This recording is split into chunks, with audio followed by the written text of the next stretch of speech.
Hello, aujourd'hui on voulait vous parler d'une initiative citoyenne internationale que Future a rejoint qui est hyper importante, ça s'appelle The Plant-Based Treaty et c'est une charte sur l'alimentation végétale. Le but c'est donc de remettre au cœur des préoccupations des gens mais aussi des politiques la question de la transition vers une alimentation saine, durable et végétale. L'ambition de ce traité c'est de faire ce qu'ont très bien réussi les activistes environnementaux avec les énergies fossiles par exemple. Aujourd'hui on sait tous que les énergies fossiles ça joue un rôle fondamental dans les dérèglements climatiques.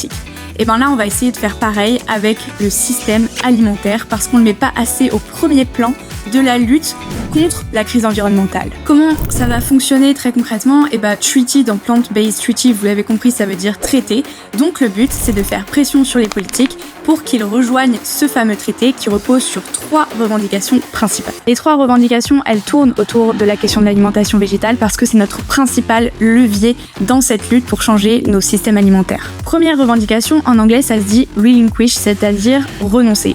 Renoncer au changement d'usage des sols, à la déforestation, à la dégradation des écosystèmes qui sont provoqués parce qu'on veut faire de l'élevage. Deuxième revendication, redirect, c'est-à-dire réorienter. Et donc là, on demande au gouvernement à ce qu'il soit actif dans la transition vers une alimentation végétale à l'échelle collective pour tous et toutes. Et enfin, troisième revendication, restore, qui veut dire régénérer. Et là, on va s'intéresser à soigner les écosystèmes qu'on a dégradés et à reforester notre planète. Le traité, il est international, on peut le rejoindre en tant qu'entreprise, en tant qu'individu, en tant qu'organisation, c'est ce qu'on a fait avec Future. Et puis, on peut même le rejoindre en tant que ville. Sachez qu'il n'y a aucune ville en France qui l'a rejoint encore, alors que Amsterdam, Los Angeles ou encore Édimbourg l'ont rejoint. Il y a déjà plein de célébrités qui ont signé ce traité, qui l'ont rejoint, comme par exemple Paul McCartney ou Joaquin Phoenix, la petite fille de Gandhi, des scientifiques du GIEC, des prix Nobel de la paix.